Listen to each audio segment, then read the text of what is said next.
안녕하십니까. 임용근의 직설입니다. 방송에 앞서 구독자 여러분께 사과 말씀을 드립니다. 제가 지난 6월 3일 교통사고로 인해서 그동안 방송을 중단해야 했습니다. 큰 사고가 나서 제 차는 폐차를 시킬 정도로 큰 사고를 당했습니다.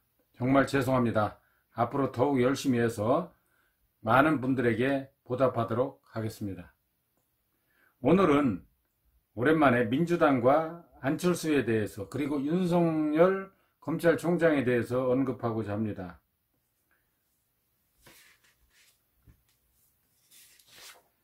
시청에 앞서 구독과 좋아요를 눌러주세요. 더 좋은 내용으로 보답하겠습니다.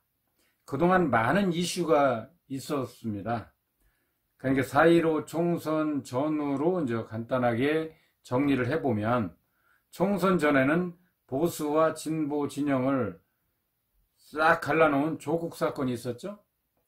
그리고 울산 선거 부정 의혹 사건, 그리고 가장 큰 이슈였던 윤석열 검찰총장에 대한 청와대와 집권 여당의 탄압, 그 과정에서 법무부 장관 추미애의 돌출행동, 그리고 대통령을 형이라고 부르는 유재수 부산 정무부시장 부정사건, 부정의혹사건 등이 있었고요. 참 많이 있었네요. 그 전에도.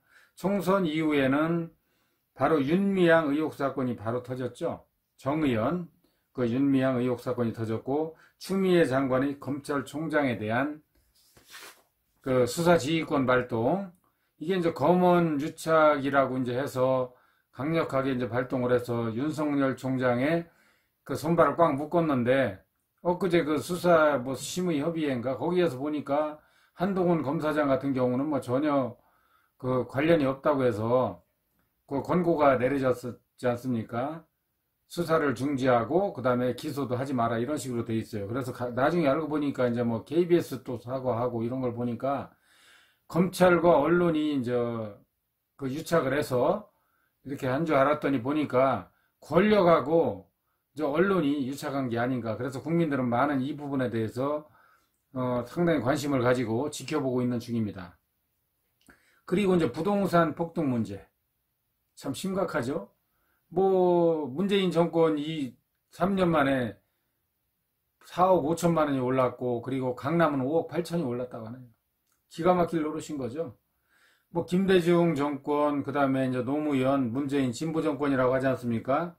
이때 부동산이 이제 폭등했다고 통계상으로 나오는데 참 안타까운 일입니다. 그리고 이제 부산시장 오거돈, 서울시장 박원순 성추행 사건, 이런 것들을 이제 겪으면서 그 대통령의 침묵, 이런 것들을 보니까 참 이게 모든 것이 태도에 문제가 있는 것 같아요. 자기 진영 논리에 이제 사로잡혀가지고 반대 진영에서 하게 되면 그냥 대통령까지 나서서 뭐라고 막 하고, 그렇지 않은 경우 자기들이 당하면, 자기들이 잃으면은 그냥 침묵하고, 이런 것들을 보면 참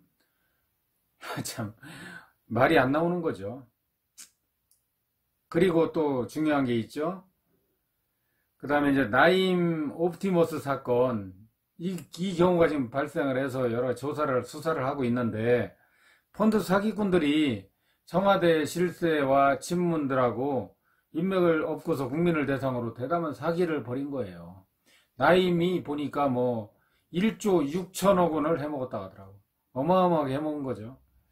이런 부분들은 이제 철저하게 수사가 이루어져서 정권에 연루된 사람들이 이제 만약에 연루가 됐다고 하면은 정말 엄격하게 처벌을 해야 되는데, 과연 모르겠습니다. 이 부분도 어떻게 해야 될지를 모르겠어요. 사실 결과를 지켜볼 수밖에 없는 거죠. 그리고 이제 최근에 엊그제부터 이제 수도 이전 문제가 나오더라고요.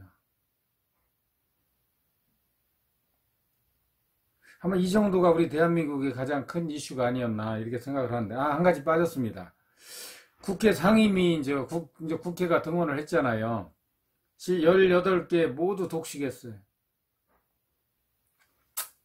선거에 이겼다고 과반수 이상 180석 가까이 했기 때문에 먹어야 된다는 거겠죠. 이게 국민의 뜻인가? 과연 저는 다시 한번 묻고 싶습니다. 이 사람들 툭 하면 검찰개혁 운운하는데 자기들이 임명한 총장 대놓고 탄압하는 것이 그게 검찰개혁이 저는 아니라고 봅니다. 이 사람들 정말 국민을 바보로 알고 있는 것 같아요. 그냥 국민을 개무시하는 건데 일부 국민들은 이걸 전혀 모르는 것 같습니다. 선거 때 되면 까마득하게 있고 또 진영으로 갈라져서 표를 주니까 참 어이상실인 거죠. 아직 임기가 2년 남았는데 앞으로 어떤 일이 일어날지 정말 모르겠습니다. 지금까지의 실적만 가지고도 이미 현 정권은 식물 정권인 거라고 저는 판명을 합니다. 겸허하게 반성하고 국민에게 석고되지 않은 심정으로 임하고 앞으로 이런 일이 없도록 한다 해도 사실 용서하기 어려울 텐데 이들은 전혀 잘못을 인정을 안 합니다. 후한무치한 거죠. 몰라요, 잘못을. 검찰 개혁이 안 되어서 그렇다고 다 그렇게 갖다 붙이더라고요, 보면. 제가 젊은 시절에 일화를 하나 소개할까 해요. 그때 대학생이었는데 제가 대학 다닐 때 당시 서울 노량진에서 제가 잠시 그 부모님하고 같이 살았습니다. 그 당시에 이제 전두환 씨가 대통령일 때였거든요. 당시 이제 북한이 댐을 막아서 일시에 수문을 열면 서울이 물바다가 돼서 뭐 국회의사당 그 지붕만 남고 다 잠긴다 막 이렇게 해가지고 막 어마어마했어요. 그 당시에. 그래서 안보정국으로 완전 그 독재 정권에서 유도를 했습니다. 그리고 평화의 댐을 건설한다고 하면서 성금을 막 모금했어요. 그때 기업들 수백억 원씩 다 털렸습니다. 제가 이제 학교를 가기 위해서 전철을 이제 타야 됩니다. 노량진에서. 그래서 이제 타기 위해서 육교를 건너고 있는데 한 어린아이예요. 초등학생 한 1, 2학년 정도 됐나? 거기다 바구니에다 뭐라고 써 있냐면 평화의 댐 성금 모금이라고 돼 있습니다. 참 웃지 못할 일이 이제 있었는데 그런데 이제 그렇게 해서 구걸을 하고 있어요. 그 어린아이가. 이제 그 당시는 지금은 길거리에서 그런 일이 없지만은 당시에는 그런 일이 비일비재했거든요. 그런데 거기에 보니까 동전도 있고 1,000원짜리 100원짜리 지폐가 수북히 쌓여 있었습니다. 그걸 보고 제가 그 당시에 느낀 것은 아마 그 소년은 자기가 이제 어린애임에도 불구하고 영악했던 것 같아요. 이제 막 TV 같은 데 보니까 평화의 때 성금 모금 그때는 막 생중계를 했습니다. 방송국을 동원해서.